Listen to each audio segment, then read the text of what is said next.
tree, every animal, every stream, and the earth itself, unto the seventh generation.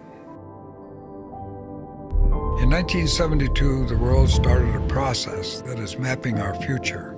The United Nations Conference on the Human Environment held in Stockholm brought the industrialized and developing nations together to delineate the rights of people to a healthy and productive environment. The environmental crisis will profoundly alter our planet. Fossil fuels is slowly warming the globe. Our report is founded upon the concept of sustainable development. We all have two hands and the sentiment of the world. Now I wonder if they will even exist. We are plundering our children's heritage for our present unsustainable practices. Notre maison brûle. The key is to come out from Johannesburg with a credible commitment to action. Now is your moment to save ourselves and the planet for our children. We can fix this. We can stop this madness.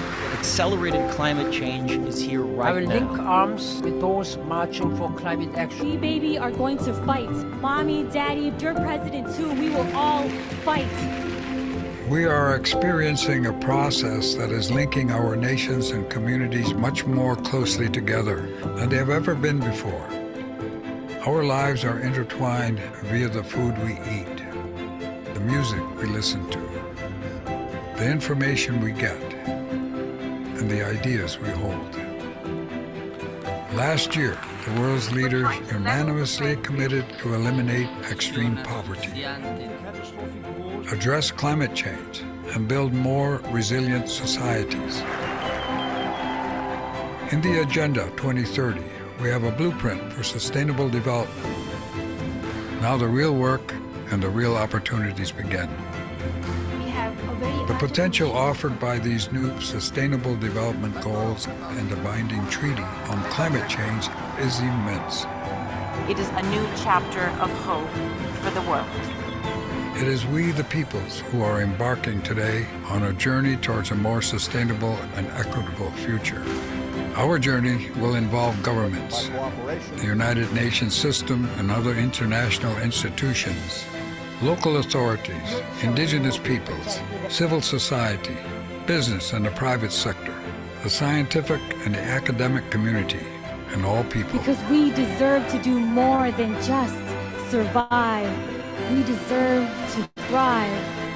This interconnectedness among humans on the planet is creating a global village where the barriers of national and international boundaries become less relevant and the world a smaller place. The road ahead may be fraught with difficulties, challenges, and struggles, but we must dare each other to be visionary, to be ambitious, to be leaders. Given the opportunity, we can raise ourselves. We must join hands with the rest of creation and speak of common sense, responsibility, solidarity, and peace. We have all the tools. We are standing in front of an opportunity to change the course of life on the planet. Let's work together to make this world better, where everybody can live with dignity and abundance. Our future starts now. To leave no one behind, we must all lead. Onondaga Council of Chiefs, and for me, it was 51 years ago. You are told that we are now placing in your hands all life, and it is your responsibility to look after all life.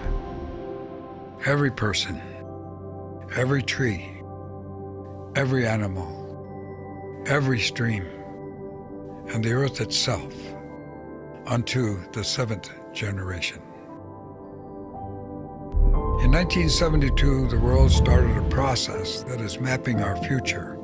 The United Nations Conference on the Human Environment held in Stockholm brought the industrialized and developing nations together to delineate the rights of people to a healthy and productive environment. The environmental crisis will profoundly alter our planet. Fossil fuels is slowly warming the globe. Our report is founded upon the concept of sustainable development. We all have two hands and the sentiment of the world. Now I wonder if they will even exist. We are plundering our children's heritage for our present unsustainable practices. Notre maison brûle. The key is to come out from Johannesburg with a credible commitment to action. Now is your moment to save ourselves and the planet for our children. We can fix this. We can stop this madness. Accelerated climate change is here right I will now. link arms with those marching for climate action. We, baby, are going to fight. Mommy, Daddy, your president too. We will all fight. We are experiencing a process that is linking our nations and communities much more closely together than they have ever been before. Our lives are intertwined via the food we eat, the music we listen to, the information we get, and the ideas we hold. Last year, the world's leaders unanimously committed to eliminate extreme poverty, address climate change, and build more resilient societies. In the Agenda 2030, we have a blueprint for sustainable development. Now the real work and the real opportunities begin. The potential offered by these new Sustainable Development Goals and the binding treaty on climate change is immense. It is a new chapter of hope for the world. It is we, the peoples, who are embarking today on a journey towards a more sustainable and equitable future. Our journey will involve governments, the United Nations system and other international institutions, local authorities, indigenous peoples, civil society, business and the private sector, the scientific and the academic community, and all people. Because we deserve to do more than just survive. We deserve to thrive. This interconnectedness among humans on the planet is creating a global village where the barriers of national and international boundaries become less relevant and the world a smaller place. The road ahead may be fraught with difficulties, challenges, and struggles, but we must dare each other to be visionary, to be ambitious, to be leaders. Given the opportunity, we can raise ourselves. We must join hands with the rest of creation and speak of common sense, responsibility, solidarity, and peace. We have all the tools. We are standing in front of an opportunity to change the course of life on the planet. Let's work together to make this world better, where everybody can live with dignity and abundance. Our future starts now. To leave no one behind, we must all lead.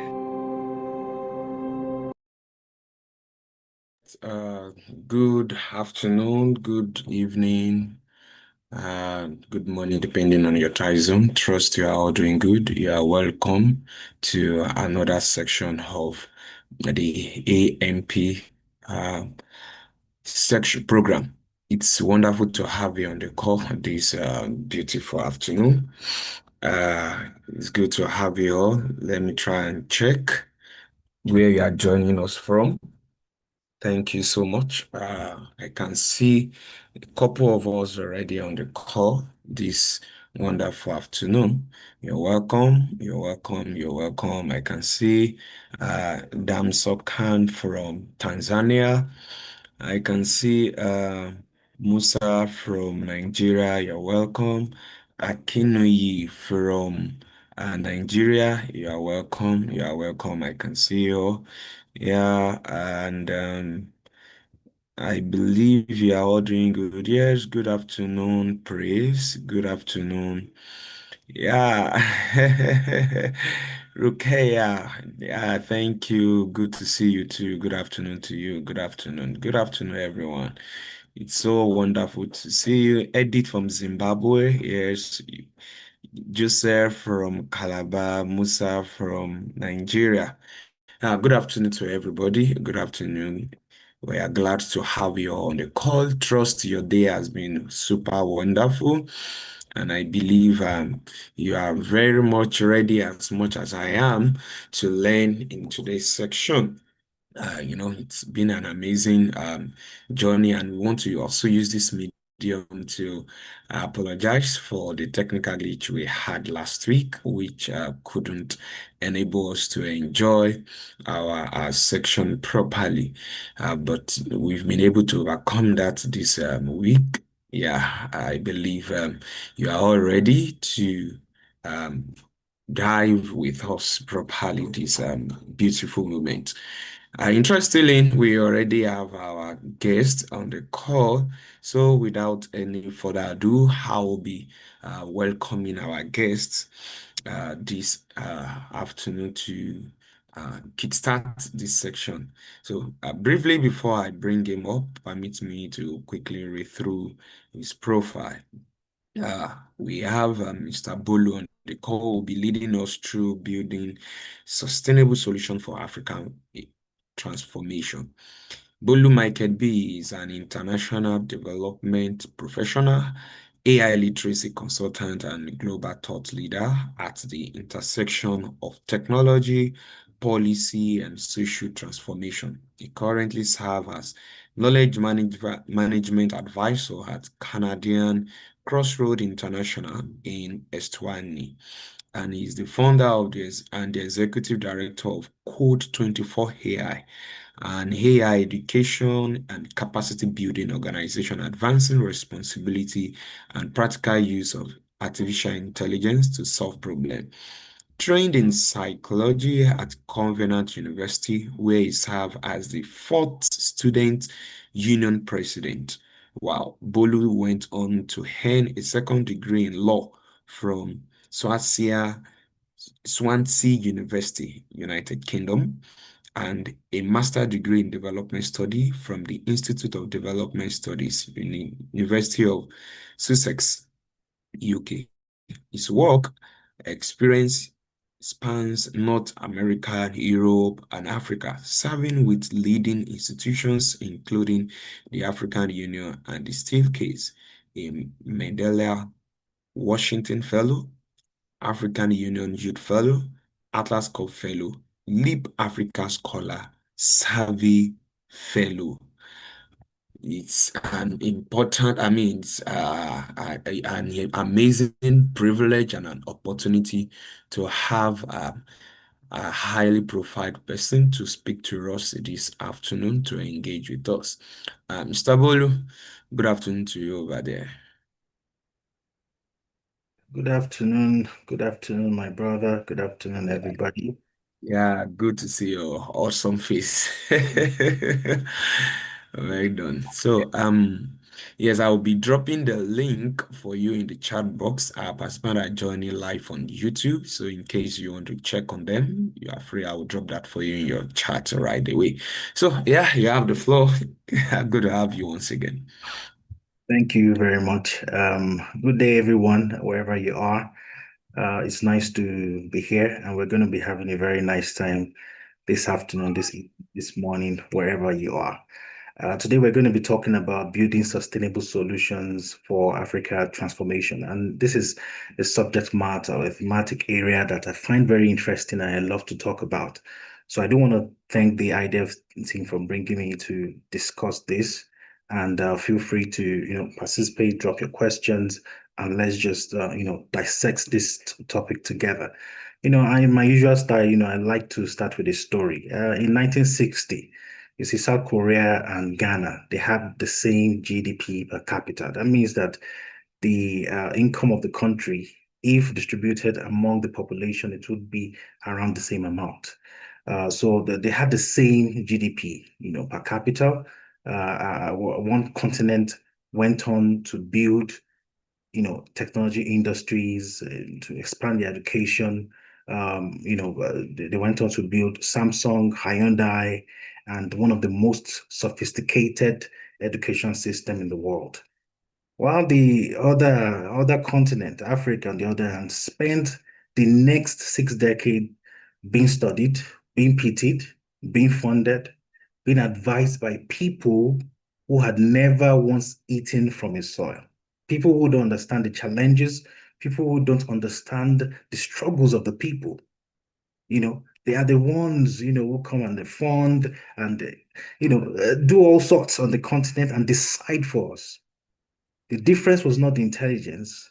It's also not the geography. It's not even the resources, because Ghana had gold. Ghana had cocoa. Ghana had timber. And South Korea at the time had practically almost nothing. It also reminds me of the story of Malaysia. They came to Nigeria to get some oil palm seedlings. Nigeria was the #1 producer in the world at the time. Malaysia came to learn from Nigeria. They took the seedlings and all that. They went back to their country and then they surpassed Nigeria. Then Nigeria started traveling to Malaysia to learn from those people that they taught. And that is the situation of many African countries today. So the difference is not the geography alone, is not the intelligence and not anything, because Africans are intelligent people. Asians are equally intelligent people.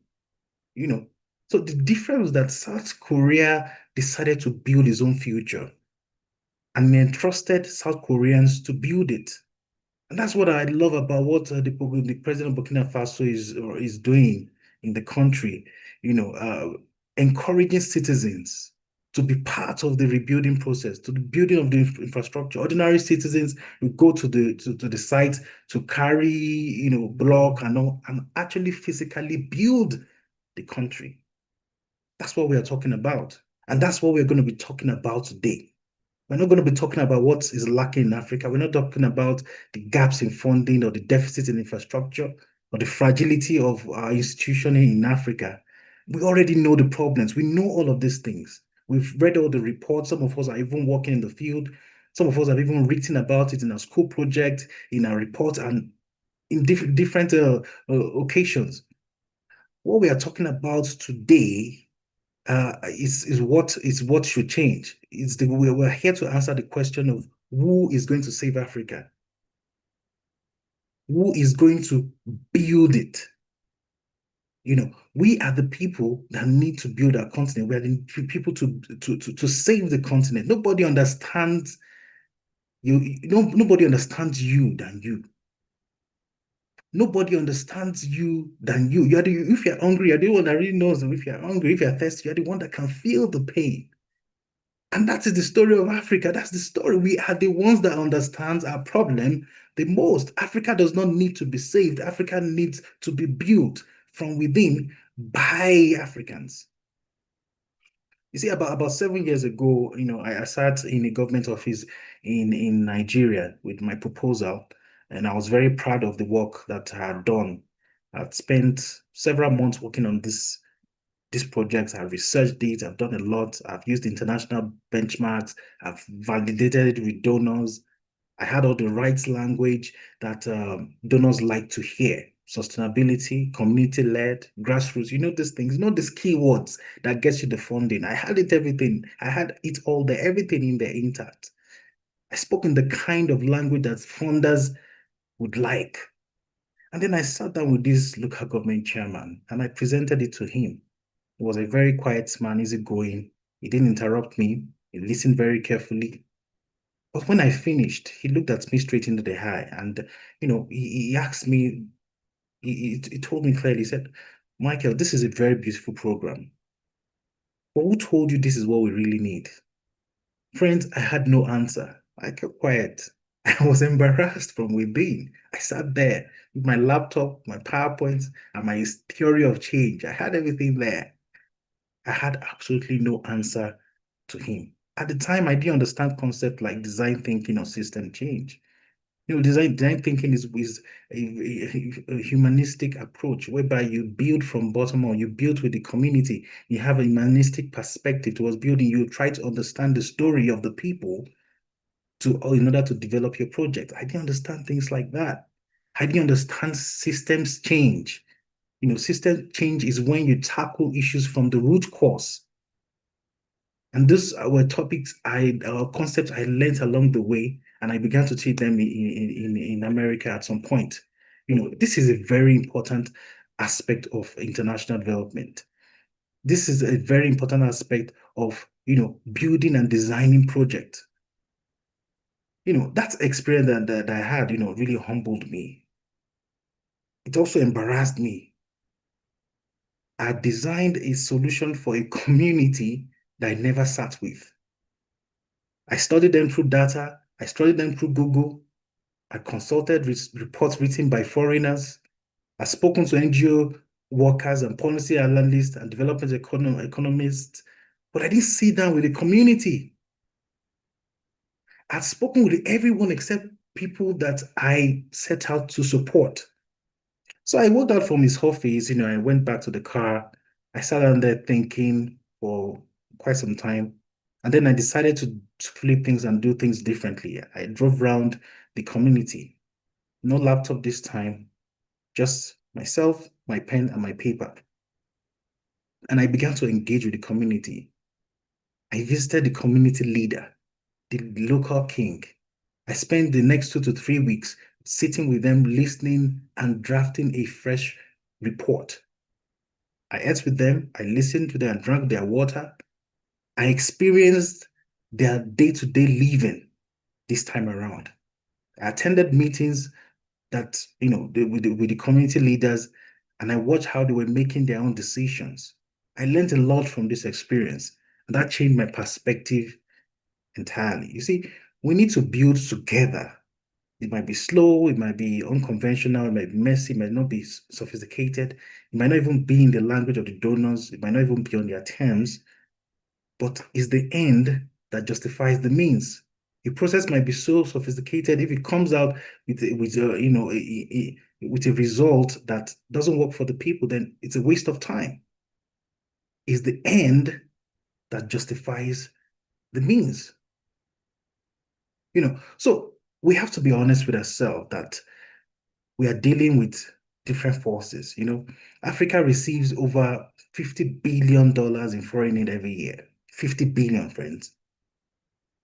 And yet study after study, it shows that 60% of aid-funded development projects, they collapse within the first 3 years when the funding ends. So no funding, the projects won't continue. Within 3 years, not even 10, not even 30, not even 90 years, 3 years. And the reason is because we have built solutions, with the architecture that is not designed for Africa. We have built something that is designed for the wrong audience. We've written proposals for donors. We've designed programs for evaluators. We've measured success by indicators that only make sense to people in Washington, in Geneva, but does not mean anything to people in Kano or Kaduna or Katsina or Kisumu or Manzini. We hire international consultants to help us to diagnose our own problems when we have local experts who actually understand the problems and have been living with it for decades. We fly in people, consultants from all over the world, and impose on them communities that have no say in the design of things that are going to be created. And then we express genuine surprise when everything fails and collapses. It's not malicious. It's not like they have negative intention. It's not like they're not sincere. It's not like they don't care. I mean, many of them are doctors, the professors, they dedicated their entire life studying how to solve these problems. But sincerity, love, and all those concepts is not enough. Love, good intention does not pay the bills, does not put food on people's table, does not solve the problem, does not cure malaria. So I want to speak to our frustration. I want to speak to our need. Some of us have sat in meetings where the agenda was set before we arrived. They've co-designed everything. They've done all the consultation. They've cooked everything behind us. And we really don't have a say in the outcome. We felt the quiet indignity of having someone explain our own country to us, our own problems to us. And this This, imagine somebody coming from the European Union, spent 28 years plus of his life designing program for 70-year-old people that have lived their entire lives in a community. What possible solution could he bring without understanding and learning from the wealth of knowledge of those that have lived this experience throughout their life? So we need to have a shift in our thinking. For decades, the dominant question in African development has been that how do we get more resources into Africa? Congo is the richest country in the world in terms of natural resources. But the irony is that the country has never really been at peace. Can you have all the resources in the world and have very little to show for it? And if you look at it, countries that have resources, they are never stable. Nigeria with the oil, we have Boko Haram. Congo with Congo, they have their own as well. Look at all the countries in Africa that have some form of resources. You see that they're never at peace. The ones that have the diamond, they have their own challenges. The one that has petroleum, their own challenges. But the ones that are not really producing anything, or don't have that many resources, you find that they are relatively stable. You think these things are ordinary? No. We need to take back our continent, take control of our continent. This is not an anti-aid argument. It's not that we don't need external support. I mean, it has helped us to an extent, but we cannot rely on it. And that's what the current situation is in the world has taught us, that we cannot entirely rely on our donors. USAID pulled resources, and then several NGOs in Africa began to collapse. All the funding that have been received over the past few years, what have we used them to do? Have we used these resources to make ourselves sustainable? The answer is no. And I tell my mentees all the time, like, the reason why you have a job is for you to get the resources and the finances to start your own. You can never be richer than your employer. You cannot. You cannot. You think your employer wants you to rise above him? No. You only have the time freedom, the location freedom, and the income freedom when you are your own boss. Freedom of location, you can decide to work in Dubai today because you are the boss. Freedom of resources, you can decide your income. You are not under any salary. You can decide how much you want to earn. That is genuine freedom. And that's the freedom that Africa is lacking. Because he who pays the piper is the one that dictates the tune. The aids we are receiving is given by the piper, so they have to dictate our tune. But if you say, okay, you earn something and you save 50% of your income or 40%, and you say, okay, this is the business I want to start. This is how I want to be sustainable in my life and my career. This is how much I need. I will save from this job for me to start up my own. If you are fired tomorrow, you have something to fall back on. Because you've built, not all of us are gonna pick guns to go and rob a bank to get money. No. What we earn is for us to build. Our resources, even the aid we receive, is for us to build. And that's how we can wean ourselves from the shackles of foreign powers. So the shift I'm describing entirely is not just about funding models, it's about something deeper. It's about how we believe in intelligence, about who we believe is intelligent enough, who is capable enough, who is trustworthy enough to solve Africa's problems. Because we're embedded in a lot of approaches. And these approaches are basically assumptions that we've never said out loud in any way, assumptions that we've never even tried. So Africa has continually been a site for trial and error. In all the work that I've done, friends, and whether in youth leadership, in community development, in local governance, you name it, in artificial intelligence, I've come to believe that genuine sustainable solutions are built on three foundations. The first is rootedness. The second is ownership.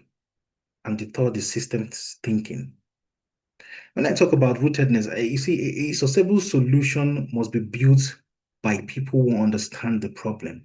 But it must be built by people who understand the soil, not just metaphorically, not just culturally, not just socially, not just relationally. People who understand the problem. It must be designed by people who know what happened the last time something like that was tried.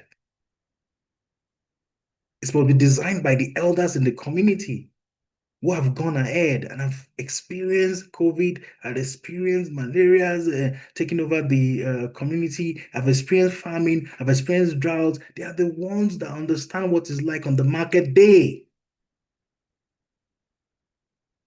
Those are the ones to build the solution. Because sometimes it's not that the knowledge or the solution is not known. Sometimes the resources to build the solution. You may have a great idea. If you don't have the funding to actually build the idea and bring it to life, it's just going to be there. So you see these elders and community leaders, they have the idea, they have the theoretical concept. Where we can come in, or what we're supposed to be using donor funds to do, is to bring these things to life, to turn that idea into MVP, and actually bring out a physical, a product that we can see that actually works. They have the theoretical ideas. They know what to do. We just need to work with them to build it. That is rootedness. You see, the second aspect of ownership is not the performance, it's not the performative ownership I'm talking about, where a community is invited to validate a solution that's already been designed by foreigners. I'm talking about real ownership, where the community themselves, they are the ones that define the problem. They're the ones that say, okay, this is where it's paining me. This is the person that is wearing the shoe that understands where it pinches. So that is the real ownership, where they make this decision. They're the ones that hold the resources. They have the authority to change course when something is not working. That's ownership. Until we are able to tick all these boxes, we cannot say that we own the problem and the solution. So ownership is not a feature that we add to a program at the end of it. It's not a line in a sustainability plan. It's the condition under which sustainable solutions are made possible at all times. It's the condition that we create that makes sustainable solutions to come to life. You see, when people believe that something belongs to them, when they genuinely believe that it belongs to them, they protect it, they guard it. They see themselves as part of it because they're invested in it. Imagine just tell somebody, oh, this is it, blah, blah, blah. They will understand, they could understand. But if you get them involved, if you have them invested in it, they'll be more than committed to it. Anything that you get for free is usually not appreciated. But the one that you use your money to buy, you ensure that this thing must not spoil. You ensure that you clean it, you ensure that you take good care of it. It's the same concept when designing. When you don't have a stake in it, they wouldn't have a reason to be fully committed to it. So we need to adapt our solutions. We need to teach our children. We should not let our programs that we develop to crash under funders living. And this should be a priority. Sustainability is not about technical achievement. It's not even an emotional one. It happens when people care enough to keep going without being paid to care. And the last part is the systems thinking. You see, the most dangerous thing we can do in development work is to solve the symptoms and call it progress. When you're solving the symptoms, there's a chance that it's going to relapse. I mean, imagine yourself, you're treating an infection. It will take maybe 5 to 7 days for you to cure it. And then you use the antibiotic for the first 3 days. You see that the symptoms are gone. You're not ready. You're no longer feeling the pain anymore. You feel you're 100% well, and then you stop using the antibiotic. Friend, it's only a matter of time before that infection or bacteria or whatever comes back again. And that's the dangerous thing about development. When we are treating the symptoms, it's like we're using antibiotic and stopping at day 3. And that's why a government in a particular community, they fix a particular road, and then another government is coming to fix the same road because it has become damaged. Because when they were designing that solution, they didn't consult the people in the locality to understand the type of soil. They might say they have done their survey or whatever, but it's never enough. That's why they just they build a road without drainage. How? Because they've wrongly done the mapping. They just want to have the win, we commissioned the road. Now, what is even the ceremony in commissioning and all that? These are things people should just wake up and see things happen. But then we live in a society whereby they deprive people of the social benefits that they are entitled to, and they wait. The road is complete, and they wait several weeks until the governor comes back from wherever he traveled to do his vacation just to commission it, to say, in the name of the Father and the Son, it's declared open. Why? Why deprive the people of their entitlement for several weeks just for performance and picture taking? Why can't people just wake up and see that things have changed? People who succeed, people who actually mean business, don't make noise. It's empty barrel that makes noise. You should work as a leader in such a way that your performance and your work speaks for itself. We drill boreholes and declare the water problem is solved. But what is the quality of the water coming out from there? You've treated the symptoms, you've not solved the problems from its roots. So fine, you have the borehole, but the water is making people sick. So what have you done? You've already taken the pictures, you've already taken the photographs to donors and all that. You think you've solved the problem. It goes beyond that. You need to solve problem from the root.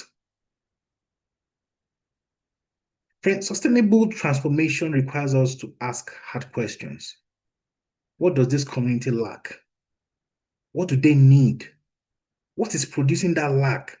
How can we address it? That is what we call systems change. When you try to solve the problem from the root, that's what we call design thinking. When we put into consideration the perspective of those who are building solutions for.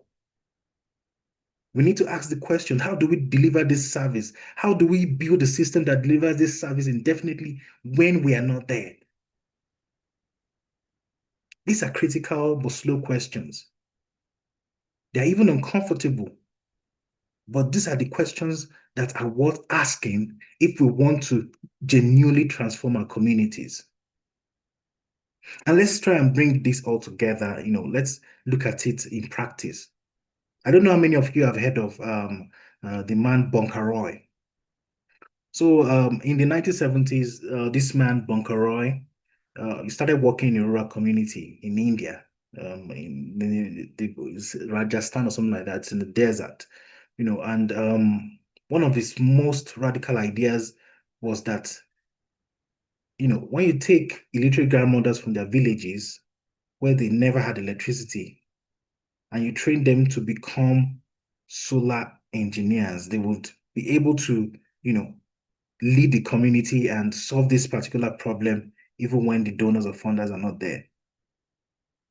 But the development experts at the time, they thought he was joking. They found this concept, ridiculous, because why are you training illiterate people, not only illiterate, but elderly people, grandmothers, to be solar engineers? Now, it's not like it's so technical per se. We just need to teach people in the language they understand. Some people, it's not like they are not good in maths, but the way the teacher is teaching them is what's making them to fail in class. But when you understand a person's learning style, some people are visual, some people they like to use some people they like to use toys, physical things. Some people when you just tell them, they get it. When you teach a child the language that they understand, in their own style of learning, they will pick it up. So that was the idea of Bonkaroy, that teach this illiterate grandmothers in the language that they really understand, and you can make them solar engineers. but they thought it was joking. They said no formal education, no prior technical training. These are just women who had spent their lives solving the problems with whatever they had. So within months, these women were trying to electrify their villages. So when Bonkaroi's organization eventually left, the result was that this program did not collapse. Instead of collapsing, it expanded. The reason is because these women, they learned the skill, they actually became solar engineers, and they trained other people. Don't forget I said earlier that we need to train our children as well, so that they can continue the legacy of whatever solution we're putting in place. So these women learned how to fix their own panels. But what is so hard about being solar engineers? The word sounds like a big thing, but these are the same women that were fixing their kettles. They were using their oil lamps. Is that not engineering already? So that was the idea of Bonkaroi, that these people are already fixing things in their communities in their own different way, in the most sophisticated way, but they are fixing problems. They create a pulley, they just think up things and they bring it to life. So if they have the capacity to do that, they can learn solar engineering as well. They're already working informally as engineers in their day-to-day lives without even putting a label on it. And the system worked. They set up systems for maintaining the equipment. They became the expert that their communities turned to. So the question we need to ask in this kind of scenario is that why did it last? It lasted because the people in the community owned it. The grandmothers were the ones that owned the solution. The solution was not built around their intelligence.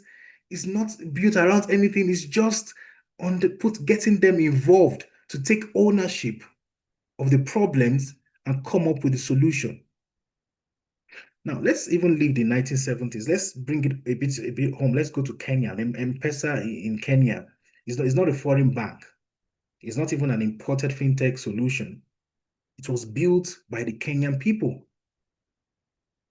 It was built by people who understand that most Kenyans don't have bank accounts, but almost everyone has a mobile phone. I mean, I've lived in Kenya. I lived in Kenya, worked in Kenya with the African Union for 2.5 years. Fine, not everybody would has a bank account, but most people, they have a mobile phone. So let's build something with what we have. It was a product that was designed for the reality that existed. Nothing in the textbook.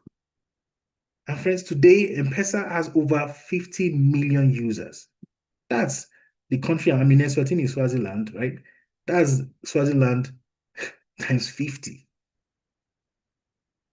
And this solution has been replicated across Africa and around the world. Kenya was a country showing the way because they did something with what they had, and the solution was homegrown. Countries with far more developed banking infrastructure, they tried to even copy the solution because it wasn't built by from necessity or local intelligence. They built with what they had, and they ensured that it was homegrown. You see, friends, in our own work as young leaders in our local government, we have a lot of work to do, and that's why I created the Forge project. It has a component. It has the fellowship component, the recognition component, and the exposure component, whereby we train young people to understand civic leadership. There's so much focus on state government. There's so much focus on federal government, but nobody's talking about the local government. And that's the bridge we're trying to put in place through the Forge project, where I serve currently as a co-founder and the CEO. We want to talk about the local government. We want to talk about solutions that relate to community development, because politics itself is local. Governance is local. The local governments are the ones that actually drive the community. They are the closest to the people. But everybody is focused on the senators, the presidents, the governors. Nobody is talking about the local government. Empower the local government, and you can be ensured that you're actually reaching the people. They're the ones that take care of the trash. They're the ones that take care of the water. They're the ones that take care of the primary healthcare centers. That is where money really should be going to. And you may not like the current government in Nigeria, but one thing I'll praise them for, praise the administration for, is that they kind of empower the local government by ensuring that they're autonomous in their funding. It now boils down to us as individuals to put pressure and demand what is meant for us from our local governments. You see, at the Forge project, we stopped treating youth as beneficiaries of transformation, and we started treating youth as the architect of it. And that is the mindset as young leaders, as NGO leaders, as people who drive the sustainable development goals. That is the mindset that we must work with. Not the mindset of, okay, expecting donation from somewhere, but actually going down to the community and rolling up our sleeves and bending down to work. Friends, the results might not be perfect. I'm not saying it's going to be perfect. Nothing is in life. But what we are seeing is young people who don't leave their communities when the program ends. And that's how it should be across board. And it can only happen when we build something that belongs to them and to the people around them.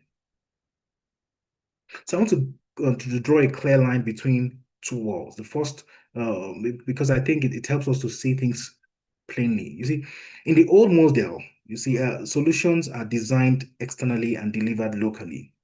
The funding flows from abroad. You know, accountability definitely is coming from where the solution, the funding is coming from as well. So the donors, they can't hold themselves accountable, not to the community. The program they run is short cycle, is determined by the fiscal year and the grant periods. In the new model, solutions emerge from the community, shaped by local intelligence and people who understand the problems from the source. People who understand the problem from the source where it exists. It's not catalytic, not controlling. Accountability will then flow from within. So if it fails, it is the grandmothers that will hold themselves accountable. Because they spend their time, energy, and resources in building, they will not want it to fail. It's just human psychology. The difference is not in the amount of money. The difference is the relationship between the solution and the people who live with its consequences. People who understand that when these people leave and we have built this thing, and if this thing does not work, we are the ones that will suffer it. In the old model, community members are the recipients of transformation. In the new model, they are the authors of transformation. So, friend, this is what I need you to hear. I want to say something that some of you might find uncomfortable. I want to say it, I mean, with all respect to this room deserves. You see, the greatest threat to Africa, the greatest threat to Africa's sustainable transformation is not the lack of funding. It's the lack of belief. We do not believe in ourselves. Believe among us. I was checking the LinkedIn a couple of days ago, and this man made a comment. A Ghanaian foreign minister gave a beautiful speech encouraging the United Nations to declare slavery as a crime against humanity. So this person wrote this comment on LinkedIn saying that, look, this is not a member of US Congress. This is not a member of the House of Lords. This is an African minister. And I felt somehow like, what kind of comment is this? I dislike the fact that he was comparing an African foreign minister to House of Lords in the UK or a member of Congress in the US. Is he trying to tell us that an African foreign minister is not supposed to be intelligent, is not supposed to speak fluently? Is that what he's trying to tell us? Are the congressmen and the members of the House of Lords the standard?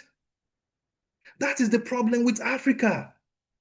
It does not have to be white to be right. And this person I'm even talking about is a doctor, a learned person. But you see that slavery mentality has gone so deep into our bloodstream that we don't even believe in ourselves. 60 years of being positioned as a problem to be solved. That is what Africa has been like. Average country, the average African country is like 40 something, some 50, some 60. We spend the last 60 years being positioned as a problem, and we don't even believe in ourselves. You can have a good team, you can have a good formation, you can have a good whatever. It all begins in the mind. If you don't believe in yourself, if you don't believe in your capacity, and you don't believe you can win, you will not win. When you look at the boxing, when you check boxers, when they want to go into a fight, they do what is called a face-off. A face-off is a mental fight. Anybody that wins that face-off, that's able to win and intimidate the opponent, is most likely to win that boxing match. They win the fight mentally before they get into the ring. You can be a lion, but if you don't believe in yourself, when you look into a mirror, you see a rat. And that's how Africa is like right now. We don't believe in ourselves. We don't believe that we can be fluent in speech. We don't believe that we are intelligent people. It's all in our mind. They give us independence, but they ensure that they do not make our mind independent. And that's why after 60 years of gaining independence, we are still stuck in this colonial mentality and mental slavery that makes us to believe that it has to be white to be right. That is the problem. I'm an Arsenal fan, and I'm going to be very practical with you guys here. I'm an Arsenal fan. We have a very good team. We have arguably the team with the strongest depth. But you know what has kept us second place for the past 4 years? Our mind. We don't believe we can win this thing. We celebrate little wins. I mean, Arteta was saying the other day that, we've got into the semi-finals, and this is something that has not been done in something years. In my head, I'm like, bro, wake up. What are you talking about? You just won a match. You just get into the semis. You can't be celebrating beating Man City or getting to the semi-final of Champions League. What is all this record without a trophy? Nobody remembers second place now. We know, okay, Argentina was the one that won the World Cup last time. If I ask anybody who was the second person, you will take some time to think. Nobody understand. Nobody cares about second. Second is not good. Nearly is not good enough. Almost doesn't count. And that's the problem we're having in Africa. The mindset of the people. We need to tackle that from the root. And that is why I love organizations like IDEV that is helping us to change our mindset and view problems and solutions differently. It must start with conversations in rooms like this. And this is the deepest form of the dependency we need to break. Not financial dependency. It matters. The psychological dependency is what we need to break. The epidemic dependency, the quiet, corrosive belief that intelligence is somehow insufficient for the scale of the problem that we are facing. And I'm here to tell everyone on this call right now that that is not the case. Africa has survived everything from COVID, from wars. We've survived it. We survived slavery. We survived colonization. We survived structural adjustment. We survived decades of being treated as a laboratory for other people's theories. We've survived being guinea pigs for decades, for centuries. We have survived all these things. We've adapted, we've innovated, we've rebuilt repeatedly with whatever it had, with what we had and what it took, whatever we had to take ourselves out of this mess. That is strength. That's extraordinary strength. That's not fragility. The question now is whether Africa can transform. Every day, we have the room to transform ourselves. We have great economists. We have Nobel laureates. We have intelligent people. The question is, who will build institutions and systems that honor and amplify the capacity of these people, of these intellectuals that we're talking about? Or will we keep looking outside for permission to trust ourselves? I want to round up now. I want us to carry with us 3 questions, and I want to give us something practical to work with. Not a framework, not anything elaborate. We have enough framework, just 3 questions. Carry them with you in every meeting, in every program you design, in every funding the conversation you have. The first question I want you to ask is, who is at the table? Who is at the table? Not as observers, not as beneficiaries, not as focus group participants. Who is at the table making the decisions? If the people most affected by the problem are not the one leading the effort to solve it, you're in the wrong room. The solution is already compromised. The second question I want us to ask is, who does ownership look like here? What does ownership look like here, rather? What does it look like here? In this conversation, in this boardroom, on this table, what does ownership look like here? It's not about management. It's not implementation. We're talking about ownership. Who will fight for this thing when it is difficult? Who will fight for this project when the donors leave? Who will adapt it when it stops working? Who will take it over or take it on when COVID or some pandemic or whatever disrupts the system? Who will teach the next generation? If you cannot answer that question before you begin, you are in the wrong room. You're building something that is not sustainable. You're building something that is not going to last. The third question I want us to ask is, are we building for the report or for our reality? Who are we building for? The most dangerous document in African development is the Monitoring and Evaluation Report. Because it's always saying that everything is on track. And that's why the funding will keep coming. You see, the international development space is very dark. And that's why it's like going to war. When people leave this space, sometimes they have PTSD, post-traumatic stress disorder, because they've had to do dirty job of falsifying reports, of going to the field and seeing people suffering. It's like going to war in this space. You know, the monitoring and look, the funding must keep coming in, right? If they solve all the problem, are they not going to lose their job? The funding is coming in because the problem is there. The moment that problem is solved, the funding goes. There will be no need to run it anymore. They will lose their job. So people in that situation, how do you expect them to actually genuinely solve the problem? Because when they solve the problem, will make them to lose their job. 2 days ago was my birthday, friends, and I got a text from my hospital. They were wishing me good health. I looked at it and I started laughing. Hospital wishing you good health. That's very funny. It's the same thing like as donor funding. It's the same thing. Donor funding coming in, thinking you think they will actually solve the problem. No, they will not. It's like a hospital wishing you good health. If you have good health, how will they survive? How will they continue or stay in business? Friends, we need to wake up. The most dangerous document in African development is the Monitoring and Evaluation Report, because it's always saying that everything is okay. It's written 6 months before the project quietly collapses. If the Monitoring and Evaluation Report says everything is okay, why then did the project collapse? See, we must be honest with ourselves to build for the mess, for the complicated things, for the non-linear reality of human communities, not for the clean narrative, not for the report that keeps the funding flowing. Friends, in conclusion, I want to take us back to where we started from.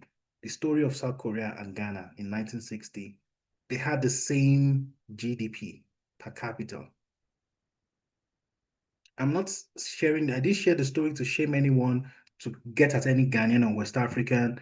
I tell you because I want you to feel what it means. I want you to feel the weight of what is possible when people decide, when people truly decide to trust themselves, to believe in themselves and solve their own problems.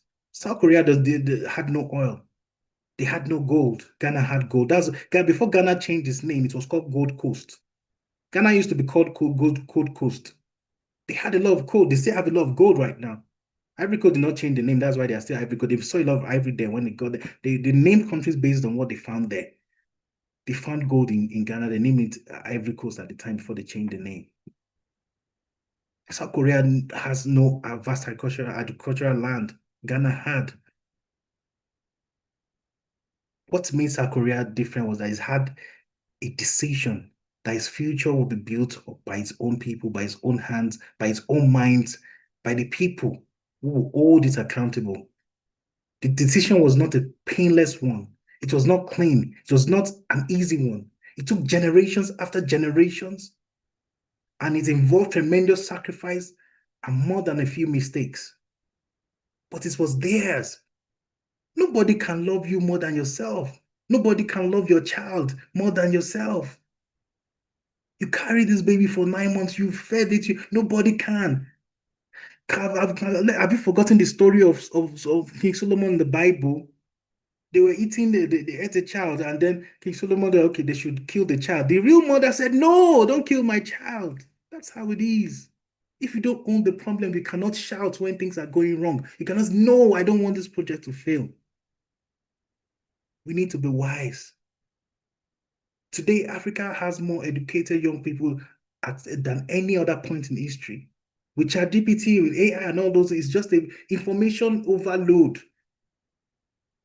We have more engineers, more doctors, more economics, more artists, more coders, more farmers, more visionaries, more NGOs than any previous generation could have imagined. We are not in a generation where we are fighting for right to vote and all the basic things. We have mobile technology they did not have at the time.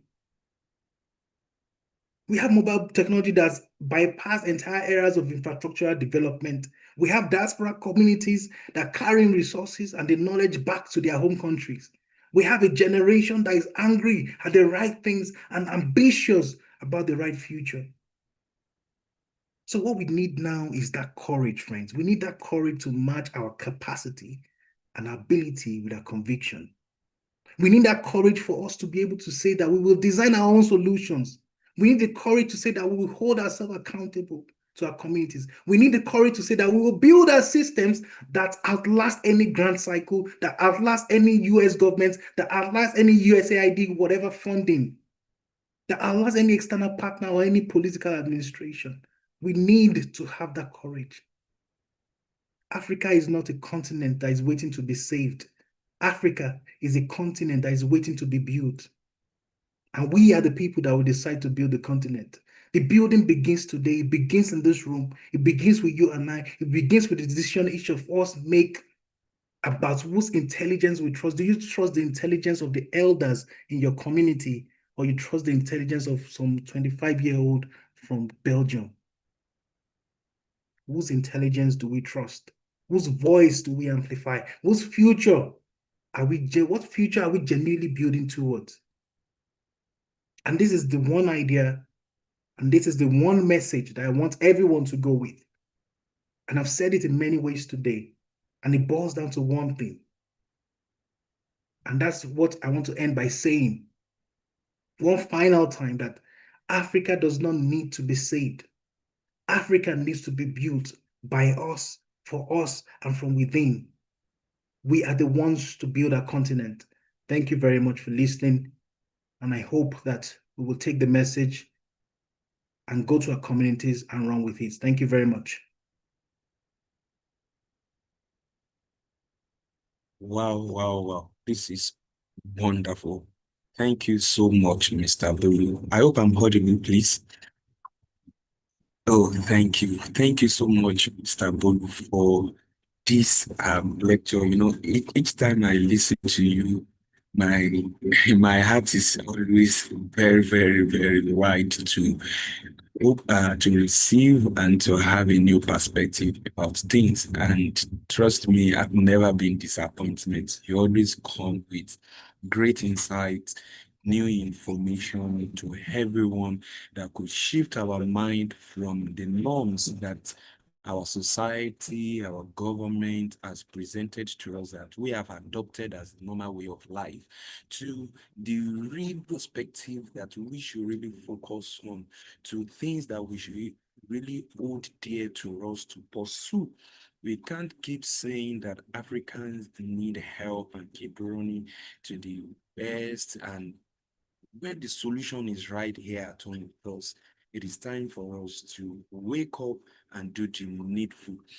Dear participants, I want to believe that even as I've enjoyed this lecture this afternoon, you also have enjoyed the same. If you have any question for Mr. Bolo right now, I want you to drop it on the chat why I pick it up from there. Reading through the chat of the participant from YouTube, everyone is really saying thank you, fantastic. They are really giving, yes, Mr. Bolu, the kudos. Of course, Africa is a continent that is waiting to be built. We don't need to run around for help, but we are the one to build it. That's a comment from Blessed. Yeah, thank you, is what everybody is saying right now. Doki said we need more of him in the comment section. Mr. Bolu, your presence is being demanded more. Of course, I can attest to that. Yes. Okay. So our time is very much fast spent. If you have question for Mr. Bolu, please drop it in the chat while we pick it up for him to do justice to that. And I'm very sure that he will definitely do the same. He will do justice to those questions as he has done justice to the lecture this evening. Yes, of course, Priscilla, wonderful class. Of course, that's it. Thanks for this insightful lecture. That's from Valdez Vogue. That's interesting.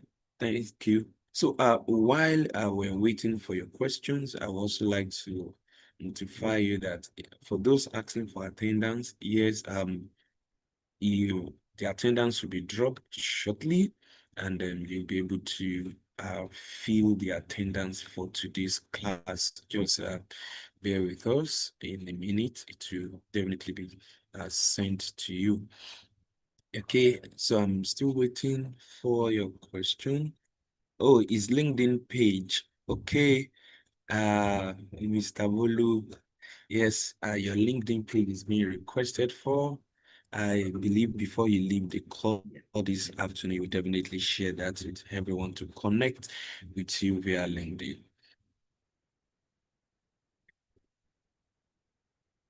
All right. So far I've not seen any question. So it's as if Mr. Bola has really gone through the mind of everyone and has been able to deliver a whole lot to the point whereby everyone is thinking about the words that we have received today. Okay, I think there's a comment here.